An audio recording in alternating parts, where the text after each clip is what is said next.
ಜೀವನದ ಪಾಠ ಎಷ್ಟು ಕಲ್ತಿದೀನಿ ಅಂದ್ರೆ ಅದು ಹೇಳ್ಕೊಳ್ಲಿಕ್ಕೆ ಆಗೋದಿಲ್ಲ ನನ್ಗೆ. ಈಗ ನಾವು ತುಟಿಯಲ್ಲಿ ಮಾತಾಡ್ಲಿಕ್ಕೂ ಹೃದಯ ಹಂತದಿಂದ ಮಾತಾಡ್ಲಿಕ್ಕೂ ಸೋ ಮೆನಿ ವೇರಿಯೇಷನ್ಸ್. ಏನ್ ಮಾಡ್ತಾ ಇದ್ರೆ ಕಂಪ್ಲೀಟ್ ಫ್ರೀ ಆಫ್ ಕಾಸ್ಟ್. ಇಲ್ಲಿ ಯಾವುದೇ ರೀತಿಯಾದ ಹಣದ್ದು ಮಧ್ಯದಲ್ಲಿ ಬರೋದೇ ಇಲ್ಲ. ಇಲ್ಲಿ ಕಂಪ್ಲೀಟ್ ಫ್ರೀ ಆಫ್ ಕಾಸ್ಟ್ ಅಲ್ಲಿ ಮಾಡೋಂಥದ್ದು.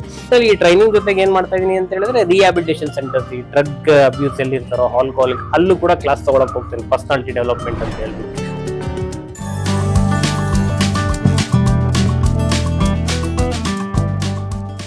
ಸರ್, ಈಗಾಗಲೇ ಸಾಕಷ್ಟು ಜನರಿಗೆ ಇದರಿಂದ ಸಹಾಯ ಆಗಿದೆ. ಎಷ್ಟೋ ಜನರು ಕೆಲಸವನ್ನ ಹುಡುಕಿ ಈ ನಮ್ಮ ಬೆಂಗಳೂರಿಗೆ ಬಂದಂತಹ ಸಂದರ್ಭದಲ್ಲಿ, ಯಾಕಂದ್ರೆ ಕೇವಲ ಬೆಂಗಳೂರು ಅಷ್ಟೇ ಅಲ್ಲ, ಮೈಸೂರಲ್ಲಿ ನಿಮ್ಮ ಸಂಸ್ಥೆ ಇದೆ, ಅಲ್ಲೂ ಕೂಡ ಸಾಕಷ್ಟು ಕಾರ್ಯನಿರ್ವಹಿಸ್ತಾ ಇದ್ದಾರೆ ಜನರು. ಅದ್ರ ಜೊತೆಗೆ ಇಲ್ಲಿ ಪ್ರಮುಖವಾಗಿ ಈ ಗ್ರೂಪ್ ಅನ್ನುವಂತಹದ್ದೇನಿದೆ, ಇದರಿಂದ ಸಾಕಷ್ಟು ಜನರಿಗೆ ಕೆಲಸಗಳು ಸಿಕ್ಕಿದೆ, ಮತ್ತೆಷ್ಟು ಜನರು ಕೆಲಸವನ್ನ ಅರಸಿ ಬಂದಂತಹವ್ರಿಗೆ ಉಪಯೋಗ ಆಗ್ತಾ ಇದೆ.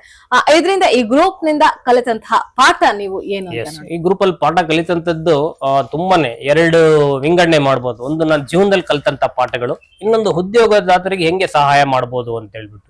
ಸೊ ಉದ್ಯೋಗದಾತರ ಸಹಾಯ ಇದು ಮೊದಲು ಮಾತಾಡೋಣ. ಉದ್ಯೋಗದಾತರ ಸಹಾಯ ಏನೇ ಅಂತ ಹೇಳಿದ್ರೆ, ಇಲ್ಲಿ ಯಾರೋ ಮುಖಾಂತರ ನನ್ನ ನಂಬರ್ ಸಿಗುತ್ತೆ, ಅವ್ರು ಯಾರೋ ಕಾಲ್ ಮಾಡ್ತಾರೆ. ಕಾಲ್ ಮಾಡಿದಾಗ ಹೇಳ್ತಾರೆ, ಸರ್ ಈ ತರ ನಿಮ್ ಗ್ರೂಪ್ ಅಲ್ಲಿ ಈ ತರ ವೇಕೆನ್ಸೀಸ್ ಇರುತ್ತಾ ಅಂತ ಹೇಳಿ. ಸರಿ ಆಯ್ತಿದೆ, ನೀನ್ ಜಾಯಿನ್ ಮಾಡಪ್ಪ ಅಂದ್ರೆ ಅಷ್ಟಕ್ಕೆ ಕಾಲ್ ಕಟ್ ಆಗೋದಿಲ್ಲ. ಅದು ಅವ್ರ ಪ್ರಾಬ್ಲಮ್ ಹೇಳ್ಕೊಳ್ಳಿ ಸ್ಟಾರ್ಟ್ ಮಾಡ್ತಾರೆ.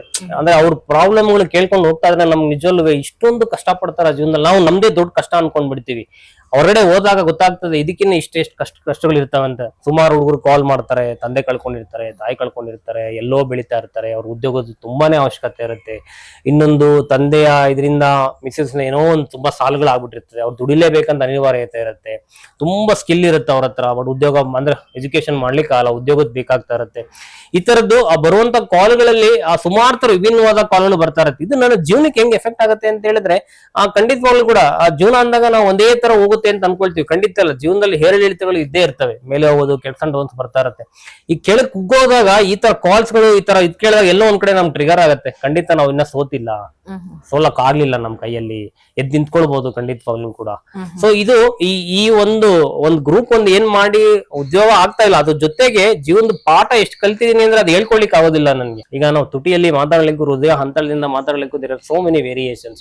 ಸೊ ನಾವು ಮಾತಾಡೋದು ಹೃದಯದಿಂದ ಮಾತಾಡೋದು ಎಲ್ಲೋ ಕನೆಕ್ಟ್ ಆಗುತ್ತೆ ಅನ್ಸುತ್ತೆ. ಸರ್ ನೀವು ಉದ್ಯೋಗ ಕೊಡಿಸ್ತಾ ಇದ್ರು ಪರವಾಗಿಲ್ಲ ಸರ್, ನಿಮ್ ಎರಡು ಮಾತು ಇದೆಯಲ್ಲ ಅದೆಲ್ಲೋ ಅಂದ್ರೆ ನಾನು ತುಂಬಾ ಉತ್ಪ್ರೇಕ್ಷೆಯಿಂದ ಹೇಳ್ಕೊಳ್ತಾರೆ ಅಂತ ನನ್ನ ಮನಸ್ಸಲ್ಲಿ ಇರೋದನ್ನ ಹೇಳ್ಕೊಳ್ತಾ ಇದ್ದೀನಿ ಅಷ್ಟೇನೆ.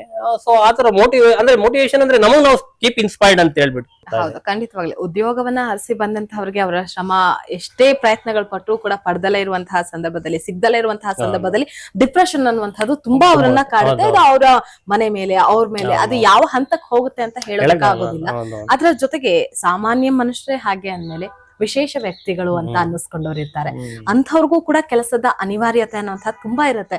ಆದ್ರೆ ಅದಕ್ಕೆ ಪ್ಲಾಟ್ಫಾರ್ಮ್ ಇದೆಯಾ, ನಿಜಕ್ಕೂ ಸಿಗುತ್ತಾ, ಅದ್ರ ಹಿಂದೆ ಇರುವಂತಹದ್ದು ಏನು, ಅಂತವ್ರಿಗೂ ಸಿಗುತ್ತೆ ಅಂತ ಅಂದ್ರೆ ಎಲ್ಲಿ ಸಿಗುತ್ತೆ ಅನ್ನೋಂತಹ ಹೀಗೆ ಹಲವಾರು ಪ್ರಶ್ನೆಗಳು. ಖಂಡಿತ ಮೇಡಮ್, ಇದೊಂದು ಒಳ್ಳೆಯ ಪ್ರಶ್ನೆ. ಇದು ಅಗೇನ್ ನಾವೇನು ಡಿಫ್ರೆಂಟ್ಲಿ ಏಬಲ್ಡ್ ಕ್ಯಾಂಡಿಡೇಟ್ಸ್ ಅಂತ ಹೇಳ್ತೀವಿ, ಫಿಸಿಕಲಿ ಹ್ಯಾಂಡಿಕ್ಯಾಪ್ಡ್, ಅವ್ರಿಗೆ ನಿಜವಲ್ಲೂ ಕೂಡ ಆ ಜಾಬ್ ಎಷ್ಟ್ರ ಮಟ್ಟಿಗೆ ಅವ್ರಿಗೆ ನೀಡ್ ಇರುತ್ತೆ ಅಂತ ಹೇಳಿದ್ರೆ, ಬಟ್ ಅವ್ರ ಹತ್ರ ವಿದ್ಯೆ ಇರುತ್ತೆ, ಶಕ್ತಿ ವಿದ್ಯೆ ಒಳ್ಳೆ ಇರುತ್ತೆ, ಸ್ಕಿಲ್ ಸೆಟ್ ಇರುತ್ತೆ, ಬಟ್ ತಗುವಂತ ಉದ್ಯೋಗದಾತರು ತಗೊಳ್ಳೋದಿಲ್ಲ. ತಗೊಳ್ಳೋದು ಒಂದೊಂದ್ ಕಡೆ ಅವ್ರದೇ ನಿರ್ಬಂಧನೆಗಳಿರುತ್ತೆ, ತಗೊಳ್ಬಾರ್ದಂತ ನಿರ್ಬಂಧನೆಗಳಿರುತ್ತೆ, ತಗೊಳ್ಬಾರ್ದು, ಇದ್ ಮಾಡಬಾರ್ದು. ಸೊ ಅಲ್ಲಿ ಏನಂತ ಹೇಳಿದ್ರೆ, ಒಂದು 100 ಪೋಸ್ಟ್ ಮಾಡಿದ್ರೆ 1-2 ಪೋಸ್ಟ್ ನನ್ಗೆ ಈ ತರ ಡಿಫ್ರೆಂಟ್ಲಿ ಏಬಲ್ಡ್ ಕ್ಯಾಂಡಿಡೇಟ್ಸ್ ಎಲ್ಲೋ ವೇಕೆನ್ಸೀಸ್ ಇರುತ್ತೆ, ಏನೋ ಇದೆ ಅಂತ ಪೋಸ್ಟ್ ಆಗುತ್ತೆ.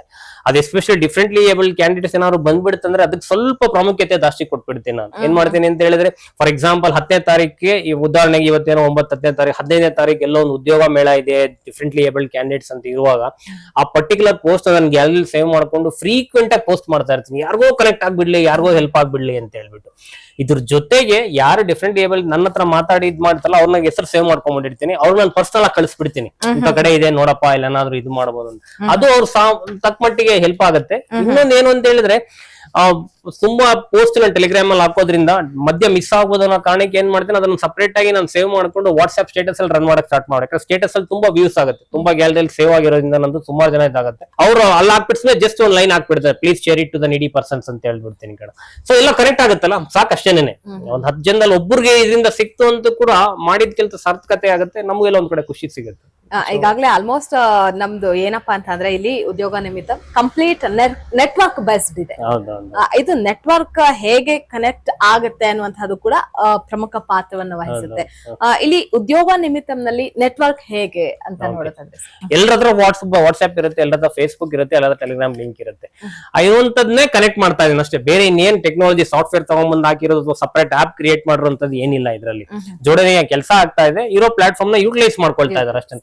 ಯಾರು ಅದನ್ನ ಪ್ರಾಪರ್ ಆಗಿ ಯುಟಿಲೈಸ್ ಮಾಡ್ತಾ ಇದಾರೋ ಅವ್ರಿಗೆ ಅದರಿಂದ ಪಾಸಿಟಿವ್ ರಿಸಲ್ಟ್ ಸಿಗ್ತಾ ಇದೆ. ಯಾರು ಅದನ್ನ ನೆಗೆಟಿವ್ ಮಾಡ್ತಾ ಇದಾರೋ ನೆಗೆಟಿವ್ ಆಗಿ ಹೋಗ್ತಾ ಇದಾರೆ ಅಷ್ಟೇ. ಈ ಪ್ಲಾಟ್ಫಾರ್ಮ್ ಇದು 10-15 ಇಯರ್ಸ್ ಬ್ಯಾಕ್ ಇರ್ಲಿಲ್ಲ. ಒಂದು ಎರಡನೇದು ಇನ್ನೊಂದು ಏನಕ್ಕೆ ನಾನು ಆಗಲೇ ಹೇಳೋದು ಮತ್ತೆ ಇನ್ನೊಂದು ಏನಂದ್ರೆ ಯಾಕೆ ಇದು ನಾನು ಈ ಪ್ಲಾಟ್ಫಾರ್ಮ್ ಮಾಡಿದೆ, ಏನಕ್ಕೆ ನಾನು ಇದು ಮಾಡಿದೆ ಅಂತ ಹೇಳಿದ್ರೆ, ನಾನು ಮೈಸೂರಿನ ಒಂದು ಬೇಸ್ ಅಲ್ಲಿ ವರ್ಕ್ ಮಾಡ್ತಾ ಇದ್ದೆ. ಬೇಸಿಕಲಿ HR ಪರ್ಸನ್, ನಾನು HR ಆಗಿ ವರ್ಕ್ ಮಾಡ್ತಾ ಇದ್ದು. ಪ್ರೀವಿಯಸ್ ಆಗಿ ಮೈಸೂರಲ್ಲಿ ಎಲ್ಲ ವರ್ಕ್ ಮಾಡಿದ್ರೆ ಯಾವ್ದೊಂದು ಗೌರ್ಮೆಂಟ್ ಪ್ರಾಜೆಕ್ಟ್ ಯಾವ್ದೋ ಒಂದು ಕಂಪನಿಯಲ್ಲಿ ಮಾಡ್ತಾ ಇದೆ, ಖಾಸಗಿ ಸಂಸ್ಥೆಯಲ್ಲಿ. ಅದು ಏಕಾಏಕಿ ಪ್ರಾಜೆಕ್ಟ್ ಕ್ಲೋಸ್ ಆಯ್ತು. ಕ್ಲೋಸ್ ಆದ್ಮೇಲೆ ಏನಾಯ್ತು ಅಂತ ಹೇಳಿದ್ರೆ, ನನಗೆ ಒಂದು 3-4 months I was unemployed, job ಇಲ್ಲ ನನಗೆ. ಆಗ ನಾನು ತುಂಬಾ ಡಿಪೆಂಡ್ ಆಗ್ಬೇಕಾದ್ರೆ ನೌಕರಿ ಪೋರ್ಟಲ್ ಮೇಲೆ, ನೌಕರಿ ಮನಸ್ಸರ್ ಅಂತ ಒಂದಿದೆ ಪೋರ್ಟಲ್, ಜಾಬ್ ಪೋರ್ಟಲ್ಸ್, ಅದ್ರ ಮೇಲೆ ಈ ತರ ಏನು ಫೆಸಿಲಿಟೀಸೇ ಇರ್ತಾ ಇರ್ಲಿಲ್ಲ ಮಾಹಿತಿ. ಇಲ್ಲಾಂದ್ರೆ ಪೇಪರ್ ಮೇಲೆ ಡಿಪೆಂಡ್ ಆಗ್ಬೇಕಿತ್ತು. ಆ ದಿನಪತ್ರಿಕೆಯಲ್ಲಿ ಏನ್ ಬರ್ತಾ ಇತ್ತು ಅದನ್ನ ನೋಡ್ಕೊಂಡು ಡಿಪೆಂಡ್ ಆಗ್ಬೇಕಿತ್ತು. ಸೊ ಇದು ಎಲ್ಲೋ ಒಂದ್ ಕಡೆ ಅನ್ಸ್ತು. ಉದಾಹರಣೆಗೆ ನನ್ ಮಾಹಿತಿ ಸಿಕ್ಕರೆ ನಾನು ಏನೋ ಅಟೆಂಡ್ ಮಾಡ್ಬೋದು, ಮಾಹಿತಿನೇ ಇಲ್ಲ ಅಂತ ಹೇಳ್ಬಿಟ್ಟು. ಸೊ ಅದು ಒಂದ್ ಕಡೆ ಎಲ್ಲೋ ಟ್ರಿಗರ್ ಆಯ್ತು. ನಾನು ಇದು ಮಾಡಿದ್ರೆ ಆ ನ್ಯೂನತೆಗಳು ಏನಿದೆ ಅದನ್ನ ಸರಿಪಡಿಸಬಹುದು ಅನ್ನೋ ನಿಟ್ಟಿನಲ್ಲೂ ಕೂಡ ಒಂದು ಪ್ರವೋಕ್ ಆಯ್ತು ಇದನ್ನ ಮಾಡ್ಲಿಕ್ಕೆ. ಸೊ ಎಲ್ಲ ಸೇರ್ಕೊಳ್ತು ಈ ಗ್ರೂಪ್ ಮಾಡ್ಲಿಕ್ಕೆ. ಎಲ್ಲಾ ತರದ್ದು ಎಕ್ಸ್ಪೀರಿಯನ್ಸ್, ಎಲ್ಲಾ ತರದ ಮೋಟಿವೇಶನ್ ವರ್ಡ್ಸ್ ನಾನು ಹೇಳ್ತಾ ಇದ್ದೆ. ನಾನು ಮೋಟಿವೇಶನ್ ಅಂತ ಹೇಳಿದಾಗ ನಾನು ತುಂಬಾನೇ ಹಿರಿಯರ್ದು, ಮಹಾನ್ ವ್ಯಕ್ತಿಗಳದ್ದು ಮೋಟಿವೇಶನ್ ಸ್ಟೋರೀಸ್ ತುಂಬಾ ಕೇಳ್ತೀನಿ. ಅದನ್ನ ಮೊದಲನೇ ಸಲ ಬಂದು ನಿಂತ್ಕೊಳ್ಳೋದೇ ಡಾಕ್ಟರ್ ಗುರುರಾಜ್ ಕರ್ಜಗಿ ಸರ್ ಅಂತ ಹೇಳಿ, ಬಿಜಾಪುರ ಮೂಲತದವರು. ಅವ್ರದ್ದು ಮೋಟಿವೇಶನಲ್ ಸ್ಟೋರೀಸ್ ತುಂಬಾ ನೋಡ್ತೀನಿ ನಾನು. ಒಂದು ಕರ್ನಾಲು ಬಾ ಬೆಳಕೆ ಅಂತೇಳಿ ಒಂದು 12 ವಾಲ್ಯೂಮ್ ಬುಕ್ ಬರ್ದಿದ್ದಾರೆ. ನಾನು ಫ್ರೀ ಟೈಮ್ ಅಲ್ಲಿ ತುಂಬಾ ಸ್ಪೆಂಡ್ ಮಾಡಿದೆ ಯೂಟ್ಯೂಬ್ ಅಲ್ಲಿ ನಾನು ಅದನ್ನ, ಆ ಸ್ಟೋರೀಸ್ ನ ನೋಡಕ್ಕೆ. ಆ ಸ್ಟೋರೀಸ್ ನೋಡ್ಕೊಂಡು ಅದು ನನ್ ರಿಲೇಟೆಡ್ ಇದ್ದಾಗ ನಾನು ಅದನ್ನ ಸೇವ್ ಮಾಡಿ ಇಟ್ಕೊಳ್ತೀನಿ. ನಾನು ಇದ್ರ ಜೊತೆಗೆ ಈ ಪ್ಲಾಟ್ಫಾರ್ಮ್, ಈ ಉದ್ಯೋಗದ ಜೊತೆಗೆ ಏನ್ ಮಾಡ್ತೀನಿ ಅಂತ ಹೇಳಿದ್ರೆ, ಫ್ರೀ ಟೈಮ್ ಅಲ್ಲಿ ಇರುವಂತ ಸಂಡೇ ಸರ್ವದ ಫ್ರೀ ಟೈಮ್ ಅಲ್ಲಿ ಏನ್ ಮಾಡ್ತೀನಿ ನಾನು, ಈ ಕಾಲೇಜಸ್ ಗಳಲ್ಲಿ ಹೋದಾಗ ಫೈನಲ್ ಇಯರ್ ಡಿಗ್ರಿ ಸ್ಟೂಡೆಂಟ್ಸ್ ಹೊರಗಡೆ ಹೋಗಿ ಅವ್ರ ಉದ್ಯೋಗ ಏನ್ ತಗೊಳ್ಬೇಕಂದ್ರೆ ಅವ್ರಿಗೊಂದು ಬೇಸಿಕ್ ಇಂಟರ್ವ್ಯೂ ಟಿಪ್ಸ್ ಅಂತ ಹೇಳ್ಬಿಟ್ಟು ಕೂಡ ಒಂದು ಕ್ಲಾಸ್ ತಗೊಳ್ತೇನೆ, ತರಬೇತಿ. ಈಗ ಏನ್ ಮಾಡ್ತಾ ಇದ್ರೆ ಕಂಪ್ಲೀಟ್ ಫ್ರೀ ಆಫ್ ಕಾಸ್ಟ್. ಇಲ್ಲಿ ಯಾವುದೇ ರೀತಿಯಾದ ಹಣದ್ದು ಮಧ್ಯದಲ್ಲಿ ಬರೋದೇ ಇಲ್ಲ. ಇಲ್ಲಿ ಕಂಪ್ಲೀಟ್ ಫ್ರೀ ಆಫ್ ಕಾಸ್ಟ್ ಅಲ್ಲಿ ಮಾಡೋಂಥದ್ದು. ಅಲ್ಲಿ ಏನಂತ ಹುಡುಗರು ಏನ್ ಇಂಟರ್ವ್ಯೂ ಟಿಪ್ಸ್ ತಗೊಳ್ತೀನಿ ಹೋಗ್ತಾನೆ, ಎಗೇನ್ ಅದು ಪ್ರಾಕ್ಟಿಕಲ್ ಬೇಸ್ಡ್ PPT. ನಾನು ಯಾರೋ PPT ಬರ್ದಿದ್ದಾರೆ, ನಾನು ನೋಡ್ಕೊಂಡು ಫಾಲೋ ಮಾಡ್ತಾ ಇಲ್ಲ. ನನಗೆ ಇಲ್ಲಿ ಆಗ್ತಾ ಇರೋಂತ ಅನುಭವದಲ್ಲಿ ಆ PPT ಅಪ್ಡೇಟ್ ಆಗ್ತಾ ಇರತ್ತೆ. ಸೊ ಅಲ್ಲಿ ಹೋದಾಗ ಅದ್ರ ಪ್ರೆಸೆಂಟೇಷನ್ಸ್ ಹೇಳ್ತಾ ಇರ್ತೀನಿ. ನೀವು ಯಾವ ತರ ಇಂಟರ್ವ್ಯೂ ತಗೊಳ್ತಾರೆ, ಯಾವ ತರ ರೆಡಿ ಆಗ್ಬೇಕಾಗತ್ತೆ, ನಿಮ್ಮ ಡ್ರೆಸ್ ಸೆನ್ಸ್ ಹೆಂಗಿರ್ಬೇಕಾಗತ್ತೆ, HR ಏನ್ ಕೇಳ್ತಾರೆ, ನೀವು ಅದಕ್ಕೆ ಏನು ಉತ್ತರ ಕೊಡ್ಬೇಕಾಗತ್ತೆ, ಎಲ್ಲ ರೀತಿ ಹೇಳ್ಬಿಟ್ಟು ಜೊತೆಗೆ ಮೋಟಿವೇಶನಲ್ ಸ್ಟೋರೀಸ್ ಲಿಂಕ್ ಮಾಡ್ಬಿಡ್ತೀನಿ. ಸೊ ಆ 1-1.5 ಗಂಟೆ ಟೈಮ್ ಏನ್ ಕ್ಲಾಸ್ ಇರುತ್ತೋ ಅದು ಕಂಪ್ಲೀಟ್ ಎಷ್ಟು ಸ್ಯಾಟಿಸ್ಫ್ಯಾಕ್ಷನ್ ಇರುತ್ತೆ ಅಂದ್ರೆ, ಈಗ ಹೆತ್ತವ್ರಿಗೆ ಹೆಣ ಮುದ್ದು ಅಂತ ನಾನು ಟ್ರೈನಿಂಗ್ ನಂಗೆ ಚೆನ್ನಾಗಿರುತ್ತೆ ಅಂತೀನಿ, ಬಟ್ ಫೀಡ್ಬ್ಯಾಕ್ ತಗೊಂಡಾಗ್ಲೇ ಗೊತ್ತಾಗೋದು. Usually at the end of the training ಹೋದಾಗ ಒಂದು ಫೀಡ್ಬ್ಯಾಕ್ ಹುಡುಗರು ಹೆಂಗಿತ್ತು ಏನು ಹೇಳಿ ಅಂತ ಹೇಳಿದ್ರೆ, ಆ ಹುಡುಗರು ಒಂದು ಹೇಳೋದು ಕೂಡ ನಮ್ಗೆ ಇನ್ನಷ್ಟೆಲ್ಲೋ ಪ್ರೋತ್ಸಾಹ ಆಗುತ್ತೆ. ಇದ್ರ ಜೊತೆಗೆ ಇದು ನಿಟ್ಟಲ್ಲಿ ಈ ಟ್ರೈನಿಂಗ್ ಜೊತೆಗೆ ಏನ್ ಮಾಡ್ತಾ ಇದೀನಿ ಅಂತ ಹೇಳಿದ್ರೆ, ರಿಹ್ಯಾಬಿಲಿಟೇಷನ್ ಸೆಂಟರ್ಸ್, ಈ ಡ್ರಗ್ ಅಬ್ಯೂಸ್ ಎಲ್ಲಿ ಇರ್ತಾರೋ ಆಲ್ಕೋಹಾಲಿಕ್, ಅಲ್ಲೂ ಕೂಡ ಕ್ಲಾಸ್ ತಗೊಳಕ್ ಹೋಗ್ತೇನೆ. ಪರ್ಸನಾಲಿಟಿ ಡೆವಲಪ್ಮೆಂಟ್ ಅಂತ ಹೇಳ್ಬಿಟ್ಟು, ಅಂದ್ರೆ ಏನೋ ಕಲ್ತಿದೆ ಅದನ್ನ ಯಾರಿಗೋ ಹೇಳೋದು, ಅದನ್ನ ಅವ್ರಿಗೆ ಏನೋ ಅದರಿಂದ ಒಬ್ಬರಿಗೆ ಹೊಳಿತಾ ಆಗ್ಬಿಟ್ರು ಕೂಡ ನಾನು ಮಾಡಿ ಸಾರ್ಥಕತೆ ಅಂತ ಹೇಳ್ಬಿಟ್ಟು, ಅಂದ್ರೆ ಸಮಯನ ಸರಿಯಾಗಿ ಯುಟಿಲೈಸ್ ಮಾಡ್ಕೊಳ್ತಾ ಇದೀನಿ ಅಂತ ಎಲ್ಲೋ ಒಂದ್ ಕಡೆ ಆಶಾಭಾವನೆ. ವೇಸ್ಟ್ ಮಾಡ್ತಾ ಇಲ್ಲ, ಇರುವಂತ ರಿಸೋರ್ಸ್ ವೇಸ್ಟ್ ಮಾಡ್ತಾ ಇಲ್ಲ ಅಂತ. ಪ್ಲಸ್ ಇರೋ ತನಕ ಏನೊಂದು ಒಳ್ಳೇದ್ ಮಾಡಕ್ಕಾಗುತ್ತೋ ಮಾಡ್ಬೇಡ, ಕೆಟ್ಟದಂತೂ ಯಾರಿಗೂ ಬಯಸೋದ್ ಬೇಡ, ಒಳ್ಳೇದ್ ಮಾಡಕ್ಕಾಗುತ್ತೆ ಮಾಡ್ಬೇಡ. ಈ ನಿಟ್ಟಲ್ಲಿ ನಡ್ಕೊಂಡು ಹೋಗ್ತಾ ಇದೆ. ಈಗಾಗಲೇ ಉದ್ಯೋಗ ನಿಮಿತ್ತ ಯಾವ ರೀತಿ ಕಾರ್ಯವನ್ನು ನಿರ್ವಹಿಸ್ತದೆ, ಹೇಗ್ ವರ್ಕ್ ಆಗ್ತಾ ಇದೆ, ಮತ್ತೆ ಮುಂದೆ ಯಾವ ರೀತಿ ಆಗುತ್ತೆ ಅಂತ? ಕರೆಕ್ಟ್, ನಾನು ಹೇಳಿದಾಗೆ ವರ್ಕ್ ಅದೊಂದು ಜಸ್ಟ್ ಬ್ರಿಡ್ಜ್ ಆಗಿ ವರ್ಕ್ ಮಾಡ್ಕೊಂಡು ಬರ್ತಾ ಇದೆ. ವಾಟ್ಸ್ಆಪ್ ಟೆಲಿಗ್ರಾಮ್ ನಡ್ಕೊಂಡು ಬರ್ತಾ ಇದೆ. ಸೊ ಅದು ಇನ್ನಷ್ಟು ಇಮ್ಮಡಿಯಾಗಿ ಬೆಳಿಬೇಕು. ಏನಂದ್ರೆ ಟೆಲಿಗ್ರಾಮ್ ಇದು ಬಿಟ್ಟು ಬೇರೆ ಏನು ಸಾಫ್ಟ್ವೇರ್ ಗೀಫರ್ ಅಂತೆಲ್ಲ ಏನು ಮಾಡೋ ಪ್ಲಾನ್ ಇಲ್ಲ. ಯಾಕಂದ್ರೆ ಈ ಪ್ಲಾಟ್ಫಾರ್ಮ್ ಅಲ್ಲೇ ಕಂಟಿನ್ಯೂ ಮಾಡಿದ್ರೆ ಸಾಕು, ಇರೋ ಮೀಡಿಯಾನೇ ಕರೆಕ್ಟ್ ಆಗಿ ಯುಟಿಲೈಸ್ ಮಾಡ್ಕೊಂಡ್ರೆ ಸಾಕು. ನಾವು ಆ ಉದ್ಯೋಗಗಳ ಆಕಾಶದಲ್ಲಿ ಸಂಖ್ಯೆನೂ ಹೆಚ್ಚಬೇಕು. ಮತ್ತೆ ಈಗೇನು 600-700 ಜನ HR ಏನಿದ್ರು ಅದು ಇಮ್ಮಡಿ ಆಗ್ಬೇಕು. 1400-1500 ಡಬಲ್ ಆಯ್ತು ಅಂದ್ರೆ ಎಷ್ಟು ಜನ ಉದ್ಯೋಗದಾತರು ಅಂದ್ರೆ ಸಂಪನ್ಮೂಲ ಅಧಿಕಾರಿಗಳು ಜಾಯ್ನ್ ಆಗ್ತಾರೋ ಅಷ್ಟು ವೇಕೆನ್ಸೀಸ್ ನೋಟಿಫಿಕೇಶನ್ಸ್ ಆಗ್ತಾ ಇರುತ್ತೆ. ರೀಸೆಂಟ್ ಆಗಿ ಒಂದು 1 month ಬ್ಯಾಕ್ ದೊಡ್ಡ ಕಂಪನಿ 3-4 ಸಾಫ್ಟ್ವೇರ್ HRs ಜಾಯ್ನ್ ಆದ್ರು.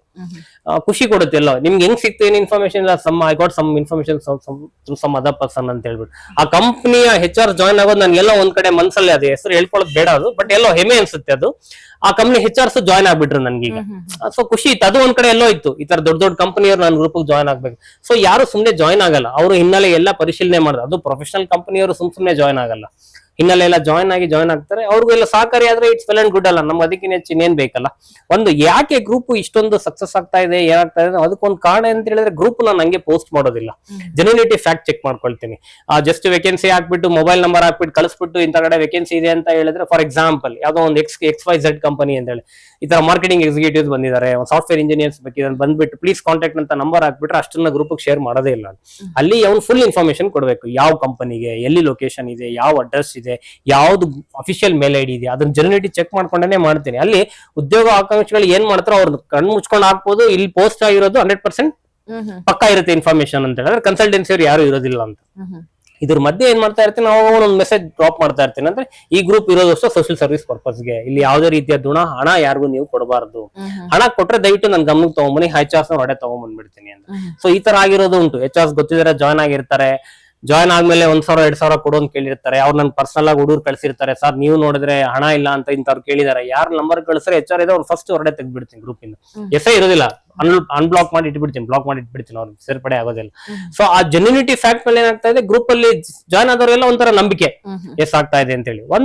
ಇನ್ನೊಂದು ಗ್ರೂಪ್ ಅಲ್ಲಿ ಜಾಯ್ನ್ ಆಗಿದ್ರೆ ಎಲ್ರಿಗೂ ಜಾಬ್ ಸಿಕ್ಬಿಡುತ್ತಾ ಅಂತ ಒಂದು ಪ್ರಶ್ನೆ ಬಂದ್ಬಿಡುತ್ತೆ. ಖಂಡಿತವಾಗ್ಲೂ ಇಲ್ಲ. ಈಗ ಒಂದು ವೇಕೆನ್ಸಿ ಪೇಪರ್ ಅಲ್ಲಿ ರೈಸ್ ಆಯ್ತು ಅಂದ್ರೆ ಒಂದು ಪೋಸ್ಟ್ 100 ಜನ ಅಪ್ಲೈ ಮಾಡ್ತಾರೆ. ಯಾರಿಗೆ ಆರ್ತೆ ಸ್ಕಿಲ್ ಸೆಟ್ ಮ್ಯಾಚ್ ಆಗುತ್ತೋ ಅವರು, ಇದು ಗ್ರೂಪ್ ಅಲ್ಲೂ ಅಷ್ಟೇ, ಒಂದು ಇನ್ಫಾರ್ಮೇಶನ್ ರವಾನೆ ಆಗುತ್ತೆ, ಯಾರಿಗೆ ಅದು HR ಗೆ ಪ್ರೊಫೈಲ್ ಸೂಟಬಲ್ ಆಗುತ್ತೋ ಅವ್ರಿಗೆ ಜಾಬ್ ಆಗುತ್ತೆ ಅಷ್ಟೇನೆ.